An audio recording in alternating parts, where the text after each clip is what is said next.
Hello student, last video lecture में हम लोगों ने एरियल मॉडिफिकेशन ऑफ स्टेम के कुछ टॉपिक स्टडी किए थे, जैसा कि टेंड्रिल, थॉर्न। अब हम उसी टॉपिक को आगे बढ़ाते हैं। 3 more modifications of aerial stem are there. First one is phylloclade, then cladote, and last is bulbil. So this phylloclade is one of the aerial modification of stem. Stem get modified for the purpose of photosynthesis and the stem become thick and fleshy due to storage of food material as well as water content. This stem is flat and green in color. So flat and green because stem store the chlorophyll molecule. Stem is chlorophyllous. देखिए, होता ये है कि कुछ plant ऐसे हैं जो dessert condition में ग्रो होते हैं। डिजर्ट कंडीशन को ग्रीक लैंग्वेज में कहते हैं xeric condition. Xeric means desert, okay. और इस डिजर्ट कंडीशन में यानी जेरिक कंडीशन में ग्रो होने वाले प्लांट्स को नाम दिया जाता है जीरोफाइट्स। अब ये जो प्लांट्स हैं ऐसे सिचुएशन में खुद को संभाल के रखते हैं जहां पर वाटर कंटेंट बहुत ज्यादा कम है। आप लोग एज्यूम कर सकते हैं, रेगिस्तान है आपके सामने, डिजर्ट है पूरा का पूरा, तो उसमें वाटर की डेफिशिएंसी बहुत होती है, यानी सॉइल के नीचे पानी ना के बराबर होता है। एक दूसरी कंडीशन, एटमॉस्फेयर में इंटेंसिटी ऑफ लाइट बहुत ज्यादा होती है, यानी कि तेज धूप कहते हैं उसे। Number 3, high temperature is there in the atmosphere. तो ये 3 फैक्टर्स आप याद रखिए जो डिजर्ट कंडीशन में होते हैं। Water content is very low, light intensity is high and temperature is also high. Water intensity of light, temperature, water intensity of light and temperature. Water कम होता है, लाइट इंटेंसिटी और टेम्परेचर ये दोनों ज्यादा होते हैं। तो इसका प्लांट बॉडी पे क्या फर्क पड़ेगा? फर्क ये पड़ेगा कि प्लांट बहुत मेहनत से वाटर एब्जॉर्ब करेगा, क्योंकि वाटर एक तो बहुत कम है, ना के बराबर, तो रूट को बहुत ज्यादा मेहनत लगेगी वाटर को एब्जॉर्ब करने में। अब चलिए, रूट ने वाटर एब्जॉर्ब किया, थोड़ा बहुत वाटर, बहुत मुश्किल से ये वाटर ऊपर कंडक्ट हुआ जाइलम के थ्रू, वाटर पहुंचा लीफ तक, ओके। जैसे वाटर लीफ के अंदर पहुंचता है तो एटमॉस्फेरिक टेम्परेचर और एटमॉस्फेरिक लाइट इंटेंसिटी इस वाटर को रैपिडली वापस ऊपर बुला लेती है, यानी कि ट्रांसपिरेशन एकदम फास्ट हो जाएगा एटमॉस्फेरिक फैक्टर की वजह से। तो प्लांट ये सोचता है कि भाई मैं इतनी मेहनत से वाटर एब्जॉर्ब करता हूं, जैसे ही वाटर लीफ तक पहुंचता है तो रैपिडली एटमॉस्फेयर में उस वाटर का ट्रांसपिरेशन हो जाता है। मतलब rate of transpiration is very high but the rate of absorption is very लो। समझ रहे आप ये पॉइंट को? एब्सॉर्प्शन कम हो रहा है, ट्रांसपिरेशन ज्यादा हो रहा है। समर सीजन में हम लोगों के साथ में भी ऐसी होता है, क्योंकि समर सीजन में इंटेंसिटी ऑफ लाइट यानी धूप बहुत तेज होती है, टेम्परेचर ज्यादा होता है, तो हम जो पानी पीते हैं वो स्वेट के थ्रू जल्दी से बाहर निकल जाता है, इसलिए हमको बार बार पानी पीना पड़ता है। लेकिन प्लांट एक जगह से दूसरी जगह मूव नहीं हो सकता है, ये पानी पीने के लिए कहीं और नहीं जा सकता है। इसीलिए प्लांट को अपने अंदर कुछ ऐसे एडाप्टेशन बनाने पड़ेंगे जिन एडाप्टेशन की वजह से रेट ऑफ ट्रांसपिरेशन कम हो जाए, रेट ऑफ ट्रांसपिरेशन मिनिमाइज हो जाए। तो क्या होगा कि वाटर प्लांट के अंदर बाकी रहेगा और प्लांट के जो सेल्स हैं वो वाटर से भरे हुए रहेंगे और सेल्स अपना मेटाबॉलिज्म यानी केमिकल रिएक्शन प्रॉपर मेथड से परफॉर्म कर सकेंगे। समझ रहे ना? तो प्लांट ने स्ट्रेटेजी अपनाया। प्लांट ने सोचा कि भाई ट्रांसपिरेशन आखिर होता कौन से ऑर्गन की वजह से? तो ऑब्वियसली आप भी जानते हैं कि लीफ की वजह से ट्रांसपिरेशन होता है। तो इस प्लांट ने क्या किया कि अपने लीफ को बहुत ज्यादा रिड्यूस कर दिया। याद रखिएगा, मैं यहां पे लिख देता हूं, लीफ गेट रिड्यूस, यानी लीफ का जो सरफेस एरिया है वो बहुत ज्यादा छोटा हो गया। And that leaf looks like this structure, it is needle shape structure. Needle यानी जैसे कि सुई होती है हमारी, उस शेप का लीफ रिड्यूस हो गया। अब इससे बेनिफिट क्या मिलेगा कि जितने स्टोमेटा एक्सपेंडेड सरफेस पे थे, रिड्यूस्ड सरफेस पर बहुत ही कम स्टोमेटा बचेंगे, ये एक भी स्टोमेटा नहीं बचेगा। तो एक्सपेंडेड लीफ के मुकाबले, मान लीजिए ये नॉर्मल एक्सपेंडेड लीफ है, ओके, तो नॉर्मल एक्सटेंडेड लीफ के कंपैरिजन में रिड्यूस्ड लीफ का ट्रांसपिरेशन कम होगा। प्लांट ने वाटर लॉस करने को अवॉइड कर दिया। अब वाटर लॉस नहीं हो रहा है क्योंकि लीफ नीडल शेप बन गया, पॉइंटेड बन गया। इससे दूसरा बेनिफिट यह मिलेगा कि जो ब्राउजिंग एनिमल्स है या ग्रेजिंग एनिमल्स हैं, वो प्लांट को जब खाने के लिए आएंगे तो ये रिड्यूस्ड लीफ डिफेंस मैकेनिज्म का भी काम करेगा, उन जानवरों से प्लांट की रक्षा करेगा, क्योंकि वो नीडल शेप बन गया, चुभेगा वो एनिमल्स के माउथ के अंदर। ठीक है, लेकिन अब चलिए रेट ऑफ ट्रांसपिरेशन तो कम हो गया, ये बात हम मान लेते हैं कि प्लांट में वाटर बचना शुरू हो गया, मेटाबॉलिज्म प्रॉपर चलेगा। लेकिन इसका नुकसान भी हुआ। नुकसान ये हुआ कि जब लीफ एक्सपेंडेड था तब इस लीफ में क्लोरोफिल मॉलिक्यूल बहुत ज्यादा क्वांटिटी में थे, तो ये नॉर्मल फोटोसिंथेसिस परफॉर्म करके फूड मटेरियल अकुमुलेट कर लिया करता था। लेकिन जब यही लीफ रिड्यूस हुआ तो ट्रांसपिरेशन अवॉइड होने के साथ साथ क्लोरोफिल्स की क्वांटिटी भी ऑब्वियसली कम हो जाएगी। जितना बड़ा लीफ उतने ज्यादा क्लोरोफिल, जितना छोटा लीफ उतने कम chlorophyll. So this reduced leaf could not perform sufficient amount of photosynthesis. और फोटोसिंथेसिस प्रोसेस में क्या होता है, फूड मटेरियल जमा होता है लीफ में, ये ज्यादा फोटोसिंथेसिस परफॉर्म नहीं कर पाएगा तो फूड मटेरियल भी अकुमुलेट नहीं करेगा। अब प्लांट को एक फायदा हुआ तो एक नुकसान भी हो गया। रेट ऑफ ट्रांसपिरेशन मिनिमाइज हुआ तो रेट ऑफ फोटोसिंथेसिस भी मिनिमाइज हो गया। समझ रहे ना? तो इस प्लांट के स्टेम ने अब डिसीजन लिया कि भाई ठीक है, लीफ फोटोसिंथेसिस परफॉर्म नहीं करता है तो अब मैं फोटोसिंथेसिस परफॉर्म करना शुरू करूंगा। डिसीजन किसने लिया बच्चों? स्टेम ने। तो इस डिसीजन के लिए स्टेम ने अपने अंदर क्लोरोफिल प्रोड्यूस किया। ये एडाप्टेशन एक टाइप का।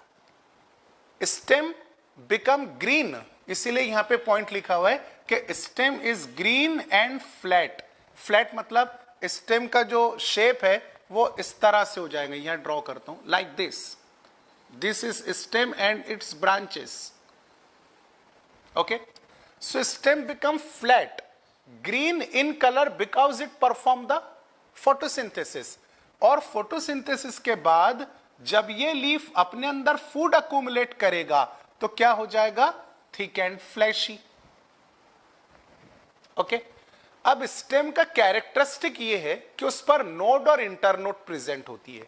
यहां पर नोड्स हैं लाइक दिस, और नोड्स के दरमियान जो डिस्टेंस है उसे आप इंटरनोड कह सकते हैं। नोड पर कौन डेवलप होता है बच्चों? लीफ। लेकिन लीफ कौन से शेप का है? Reduced. So in this stem और on the node this structures of the leaf are develop. तो ये बन गया हमारा कैक्टस प्लांट। कैक्टस देखोगे ना आप सबने, नागफनी कहते हैं इसे जनरल लैंग्वेज के अंदर, वर्नाक्यूलर लैंग्वेज में। तो नागफनी का प्लांट या कैक्टस प्लांट अगर आप देखते हैं, आपको ग्रीन कलर के जो फ्लैट स्ट्रक्चर नजर आते हैं वो लीफ नहीं है, that are the modified stem, and these stem modify for which purpose? Photosynthetic purpose. So stem is modified for the purpose of photosynthesis. Okay, and stem become flat, green due to presence of chlorophyll molecule. तो leaf भी modify हुए, needle shape बन गए हैं, और stem भी modify हुआ क्योंकि स्टेम ने लीफ का फंक्शन एक्वायर कर लिया. जो काम लीफ को करना था वो काम अब कौन कर रहे हैं? स्टेम परफॉर्म कर रहे हैं.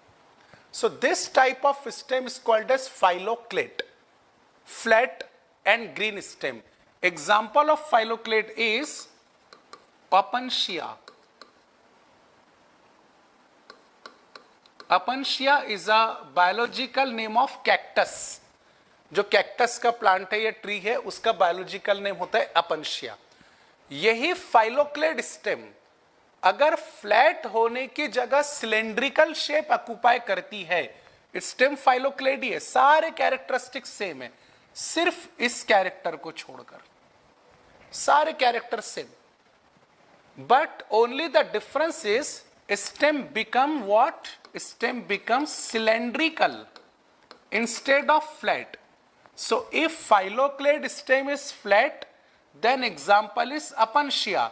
If phylloclade stem is cylindrical, then example is Euphorbia. This is the name of plant. इस पे क्वेश्चन बनता है बच्चों, बहुत बारीक नजरिए से अगर हम देखें तो ये डिफरेंस क्रिएट होते हैं. वैसा मोटा मोटा एनसीईआरटी बुक से अगर आप पढ़ते हैं, स्टेट बोर्ड से पढ़ते हैं, बहुत सारे लोग ऐसा पढ़ा भी देते हैं बच्चों को कि यूफोर्बिया और Opuntia में कोई डिफरेंस नहीं है. जी नहीं, माइनर से डिफरेंस है. Stem is flat, Opuntia. Phylloclade stem is cylindrical, then it is euphorbia. So this is all about the phylloclade. ये पूरा एक्सप्लेनेशन आपके कंसेप्ट डेवलप करने के लिए बहुत जरूरी था, इसलिए मैंने पूरा ये बैकग्राउंड लेकर के आपको समझाया कि स्टेम फोटोसिंथेसिस क्यों परफॉर्म करता है, लीफ क्यों नहीं करते. समझ में आ रही बात? चलिए आगे बढ़ते हैं. Now next type of aerial modification of stem is cladode. Terminologies जैसी की वैसी याद रखना है, प्रोनाउंसिएशन जैसा मैं बोल रहा हूं वैसे ही आपको याद रखना है. दो तीन बार दिल में रिवाइज करते जाना है. अगर आपने आवाज के साथ भी रिवाइज किया तो बहुत अच्छी बात है, इजीली याद रखने के तरीके हैं ये. तो next modification is cladode. So what is cladode? Cladode is modified branch which is one internode long, one internode long branch, and this branch get modified for the function of photosynthesis, so that this one internode long branch become swollen to perform which function? To perform the function of photosynthesis. So this cladode is also one of the photosynthetic stem. It occupy or it modify for the purpose of photosynthesis due to storage of chlorophyll molecules. Let us consider this is main stem of the plant body. These are the nodes. ऊपर की node से branch develop हुई, यहाँ पर node है branch का, फिर swollen part है, यहाँ पर फिर अनदर नोड है. This is first node, this is second node. दो सक्सेसिव नोड के दरमियान कौन होता है? Internode. And this one internode long branch perform photosynthesis. This is called as what? Cladode.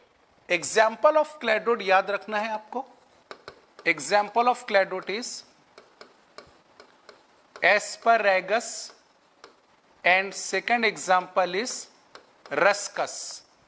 देखिए एस्परैगस हमने इसके पहले भी एक पर्टिकुलर कैटेगरी में एग्जाम्पल लिया था. आप याद करते जाइए इस टॉपिक को रोज रोज, हर लेक्चर के बाद वो लेक्चर कंप्लीट याद हो जाना चाहिए आपको. तो मैं आपको बता दूं कि जब हम एडवेंटिशियस रूट मॉडिफिकेशन स्टडी कर रहे थे तो उसमें फैसिक्यूलेटेड रूट एक कैटेगरी आई थी फेसिक्यूलेटेड रूट में हमने नाम लिया था asparagus and dahlia.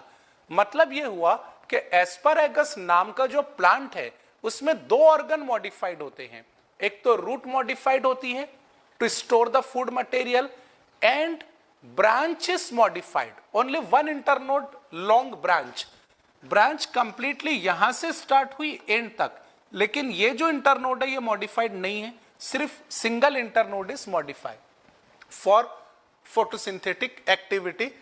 Okay, so this is cladode. Now last type in the aerial modification of stem is bulbil.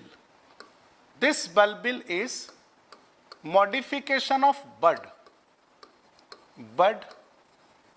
get modified for the purpose of vegetative reproduction. Bud get modified for vegetative reproduction, यानी ऐसा reproduction जो root, stem और leaf की वजह से होगा। अगर किसी प्लांट का रूट नए प्लांट को जन्म देता है तो उसे वेजिटेटिव रिप्रोडक्शन कहेंगे। अगर किसी प्लांट का स्टेम या लीफ नए प्लांट को जन्म देता है तो भी उसे वेजिटेटिव रिप्रोडक्शन ही कहा जाएगा। So this bulbil is modification of bud. अब देखिए बड के बारे में एक लेक्चर में मैं आपको डिटेल बताया था कि बड अलग अलग टाइप की होती है, अपाइकल बड, एक्सिलरी बड, और एक टाइप इसमें आती है बच्चों वो होती है फ्लोरल बड। तो मैं यहां पे दो बड्स के नाम लिखने जा रहा हूं। First one is axillary bud and second example is floral bud. Floral bud यानी ऐसा बड जिससे फ्लावर डेवलप होगा या फ्लावर ओपन होगा। जनरल लैंग्वेज में फूल की कली जो होती है, आपने देखा होगा ग्रीन कलर की कली होती है क्योंकि कैलिक्स कवरिंग पर होते हैं, फिर वो धीरे धीरे धीरे ओपन होकर के यानी एंथेसिस परफॉर्म करके फ्लावर बन जाता है। तो फ्लावर का जो कली है इसे कहते हैं floral bud. Let us consider this is the plant body, root, stem and leaf. Axil क्या होता है मैं आपको बताया था कि angle between stem and leaf is called as axil. तो देखिए एक्साइल में ये बड डेवलप हुआ। This bud is extra swollen, thick and fleshy because it store the extra amount of food material. बड कौन सी पोजीशन पे डेवलप हुआ ये ध्यान में रखना है। Bud is develop at the axil of the plant so that it is called as axillary bud. अगर branch के साइड में डेवलप होगा तो भी उसे एक्सिलरी बड ही कहा जाएगा। So this is not a normal, it is extra swollen bud. It is thick and fleshy, spherical in shape. When this bud get fall down from the plant body on the ground, जब ये बड plant body से ground surface पे गिरता है तो ये नए plant को जन्म देता है। Means the bud perform the vegetative reproduction. Example कि भाई कौन सा ऐसा प्लांट है जिसमें एक्सिलरी बड से वेजिटेटिव रिप्रोडक्शन होगा, तो याद रखना है आपको एग्जाम्पल इज डायोस्कोरिया। बोलो नाम एक बार, डायोस्कोरिया। ये इस प्लांट का नाम है Dioscorea. In Dioscorea axillary bud perform vegetative reproduction and this bud is called as what? Bulbil. Next, floral bud. कुछ प्लांट ऐसे भी होते हैं कि जिनका फ्लोरल बड डेवलप होता है और वो फ्लावर में ओपन होने से पहले प्लांट बॉडी से नीचे गिर जाता है, यानी कली प्लांट बॉडी से नीचे गिर गई, जमीन पे गिरते बराबर ये नए प्लांट को जन्म देगी, मतलब वेजिटेटिव रिप्रोडक्शन। तो example of floral bud is agave, name of plant. Bulbil में दो एग्जाम्पल्स है, bulbil axillary bud dioscorea, bulbil axillary bud dioscorea and bulbil floral bud agave, bulbil floral bud is a agave. याद रहेगा बच्चों, ये बहुत बार आपको बार बार प्रैक्टिस करनी है, लिख करके देखना है, इसको लेक्चर के दौरान ही याद कर। जब मैं कहता हूं तो मेरे साथ साथ आप भी बोलिए, रिपीट कीजिए उसको बार बार, तब आपको ये बहुत अच्छे से याद रह जाएगा। So these are all about the aerial modification of stem. पहली स्लाइड पर चलते हैं। हमने लास्ट लेक्चर में टेंड्रिल स्टडी किया था, टेंड्रिल के बाद हमने थॉर्न स्टडी किया, ठीक है, और आज हमने फाइलोक्लेट, क्लैडोड और बल्बिल स्टडी किया। So these are the 5 types in aerial modification of stem. सभी के एग्जाम्पल आपको ऐसे याद रहने चाहिए कि कभी भी किसने भी आपको पूछा तो आपको एक सेकंड रुके बगैर आंसर देते आना जरूरी है। तो चलिए अब नेक्स्ट टॉपिक स्टडी करते हैं। स्टेम मॉडिफिकेशन तो हो गए। Now we are moving on the leaf. General structure of leaf हमने कंप्लीट कर चुके थे, बेसिक फंक्शन ऑफ लीफ भी हम देख चुके। एक मर्तबा फास्ट में इसको रिवाइज कर दूं, फिर हम मॉडिफिकेशन ऑफ लीफ के तरफ आएंगे। So what is leaf? Leaf is a most important vegetative organ because it performs the process of photosynthesis. Leaf is developed from node of stem or node of branches. Leaf consisting on 3 parts. Diagrammatically, this is suppose stem, this is node. Node से 3 part arise हो गए, and these 3 part are collectively known as one leaf. First part is leaf base. Leaf base को बच्चों हमने नाम दिया था hypopodium, okay. Second part is elongated stalk और axis. This elongated axis is called as petiole and petiole is also called as mesopodium. Mesopodium मतलब petiole. Third expanded green part of the leaf is called as leaf lamina, also called as leaf blade, okay, and scientifically it is called as what? Epipodium, ठीक है। अब इस leaf में हमने देखा था hypopodium which is called as leaf base. ये swollen भी हो सकती है और शीट लाइक कवर भी फॉर्म कर सकती है। वो आपने structure, general structure of stem and leaf में एक बार जाकर के देख लीजिएगा। तो ये जो लैमिना है, इस लैमिना के अलग अलग पार्ट भी हमने स्टडी किया था। लैमिना का जो बॉर्डर होता है बच्चों, this border of lamina is called as margin. And point is called as apex. Upper surface is dorsal and lower surface is ventral surface. इतनी चीजें लीफ के बारे में याद रखने। Next thing, in the lamina central prominent vein is present which is called as midrib. ये जो central line होती है इसे क्या नाम दिया था हमने? मिडरिब। मिडरिब से निकलेगी branches. This branches are called as vein, VEIN, vein. Veins बहुत सारी हैं। वेन की ब्रांचेस जो होती हैं इसे कहते हैं veinlets. This is the structure of dicotyledonous leaf. क्योंकि जो वेन्स में ड्रॉ किया हूं वो नेटवर्क की तरह है, मतलब रेटिकुलेट वेनेशन, वो हम आने वाले टॉपिक में स्टडी करेंगे। तो आज हम लीफ टॉपिक में पहले टाइप ऑफ लीफ स्टडी करने जा रहे हैं। Types of leaf. So leaf mainly classify into 2 type. The first type is called as simple leaf and second type is called as compound leaf. जब example आएंगे तब आप बहुत अच्छी तरीके से समझ जाएंगे।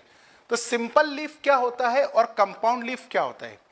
देखिए, कई मर्तबा आपने लीफ का स्ट्रक्चर देखा है, लीफ देखे आप लोगों ने, तो लीफ का मार्जिन होता है इस तरह से, ओके। ये सिर्फ हम लैमिना का स्टडी कर रहे हैं अभी। So this margin is called as entire margin, यानी जो कंटिन्यूअस बॉर्डर होता है उससे नाम क्या दिया जाएगा बच्चों? Entire margin. Entire margin, okay. कुछ लीव्स आपने ऐसे भी देखे हैं कि जिनमें मार्जिन में बहुत सारे डिप्रेशंस आएंगे, but these depressions never reaches up to midrib. ये आपका मिडरिब है यहां पर इस तरह से। तो ये दोनों लीव्स जरा ध्यान से देखिएगा, क्या डिफरेंस है इनमें। ऊपर के लीफ में लीफ मार्जिन इज इंटायर, यानी कंटिन्यूअस लाइन है, कोई भी डिप्रेशन नाम की चीज नहीं है। और नीचे के डायग्राम में मार्जिन में डिप्रेशंस हैं। इन डिप्रेशन को आप इंसिजन्स भी कह सकते हैं। Incisions, depressed line are called as incisions. Okay, so if margin is entire or incisions are present but incision does not reaches up to midrib, incision midrib तक नहीं पहुंचे, तो this two type of margin are called as simple leaf। तो simple leaf का character मैं यहां पे लिखने जा रहा हूं, as it is आपको याद रखना है कि in simple leaf margin is entire or incisions does not reaches up to midrib, incision did not reaches up to the midrib। देखिए कैरेक्टर और डायग्राम से मैच कीजिए, ये दोनों सिंपल लीव्स है, दोनों कैरेक्टर एक ही सेंटेंस में फिट बैठ गए। Margin is entire like this और incisions are present but not reaches up to the midrib. This is the character of simple leaf. Example of simple leaf.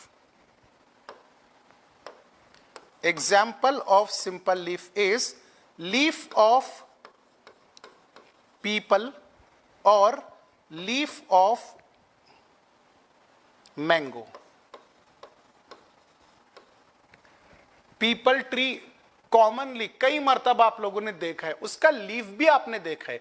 जरा revise कीजिए आपके माइंड में, उसके स्ट्रक्चर एज्यूम कीजिए कि लीफ, पीपल का जो लीफ होता है उसकी मार्जिन हमेशा इंटायर होती है, और मैंगो का जो लीफ आप देखते हैं तो उसमें हल्के हल्के डिप्रेशंस होते हैं, लेकिन वो डिप्रेशन मिडरिब तक नहीं पहुंच सकते। पीपल का बायोलॉजिकल नेम मैं आपको बता रहा हूं, biological name of people is Ficus religiosa।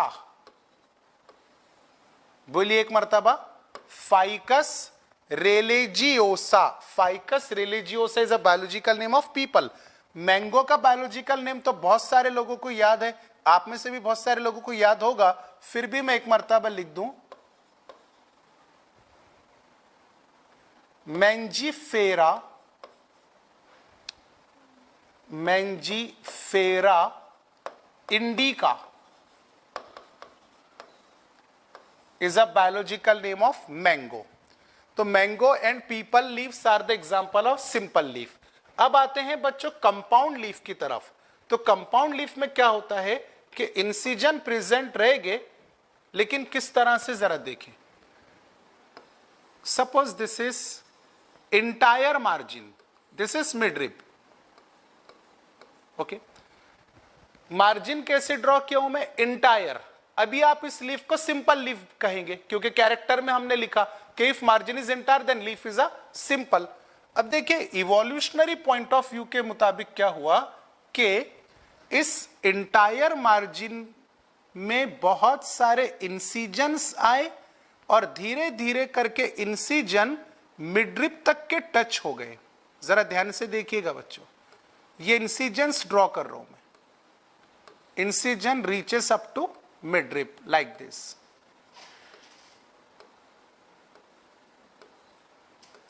So leaf lamina divide into many segments.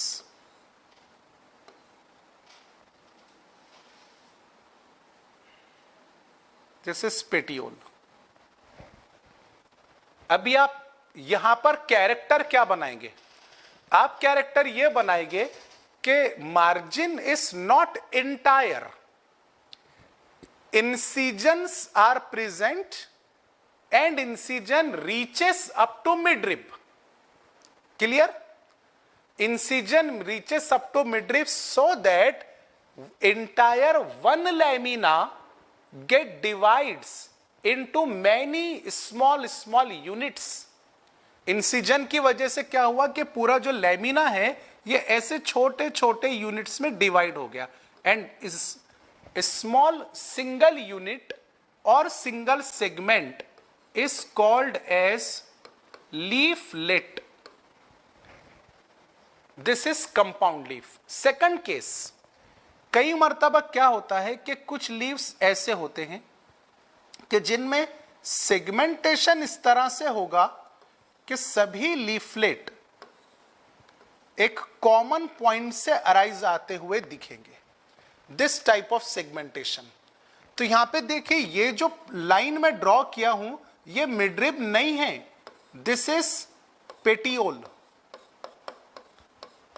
Petiole means stock of the leaf. जैसे ये पेटियोल, जैसे यहां पर ये पेटियोल है, मिडरिब नहीं है, और ये पेटियोल है, वैसे ये कंप्लीट पेटियोल है. From the end point of petiole leaflets are arises simultaneously and this structure looks like our palm. समझ में आ रही बात? तो पहले अपन कंपाउंड लीफ का कैरेक्टर लिखेंगे. What is the character of compound leaf? In compound leaf lamina have incisions that reaches up to midrib. reaches यानी पहुंच जाना. इंसिजन कहां तक पहुंच चुके हैं? मिडरिब तक. Okay, first character. Second is lamina divides into many small segments. Small segment भी कह सकते हैं आप और स्मॉल यूनिट भी कह सकते हैं. Small segments. Each segment is called as what? Leaflet. एक सेगमेंट को क्या कहा जाएगा? एक लीफलेट. यानी से बहुत सारे लीफलेट्स हैं. ठीक है. सो this is the general characteristics of compound leaf. अब बच्चों कंपाउंड लीफ में दो कैटेगरीज है, जैसे कि मैं यहां पे लिखा हूं, category number A, category number B. क्या डिफरेंस है दोनों कैटेगरी में? कैटेगरी ए में आप देख सकते हैं कि बहुत सारे लीफलेट्स मिडरिब के डिफरेंट पॉइंट्स पर अटैच हैं. मान लीजिए ये मिडरिब का पहला पॉइंट है, तो यहां पर पेयर ऑफ लीफलेट्स है. ये सेकंड पॉइंट है, ये थर्ड पॉइंट है, fourth, and so on. So in this first diagram many leaflets are attached on different point of the midrib and this is called as pinnately compound leaf. That is category A is called as pinnately compound leaf. What about category number B? In this category number B there is no midrib. देखिए आप diagram में ध्यान से, midrib है ही नहीं. Petiole के end point से direct leaflet arise होते हुए दिखाई दे रहे. So this structure looks like our palm. So category B is called as palmately compound leaf. Okay, तो कंपाउंड लीफ में दो टाइप्स है, pinnately compound and palmately compound. In pinnately compound leaf there is a midrib. मैं यहां ऊपर लिखता हूं, जगह कम होने की वजह से आप लोग नीचे लिखना चाहिए इसको आपने. Midrib is present and midrib is now called as rachis.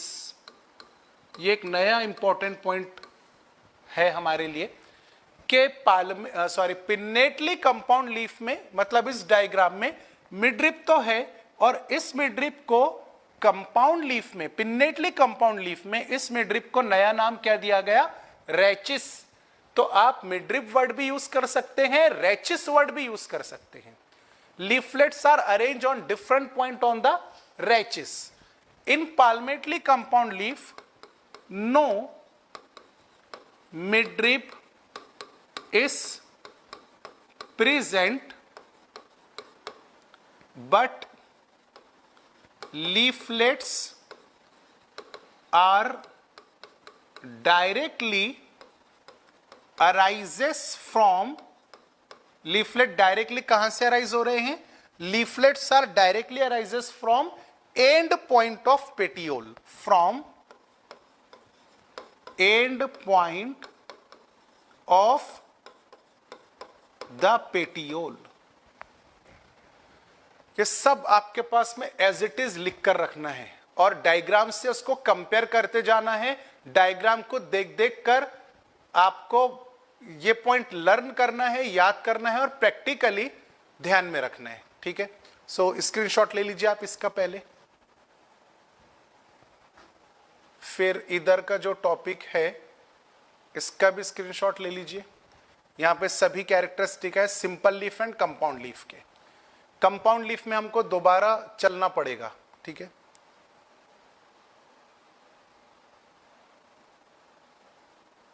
Just a second.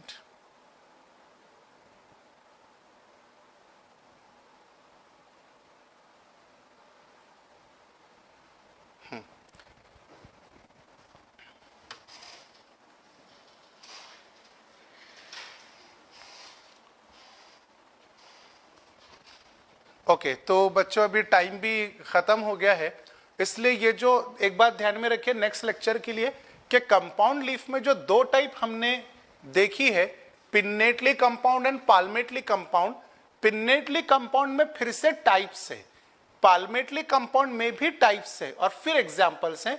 तो pinnately compound and palmately compound we will discuss in the next video lecture. Thank you very much.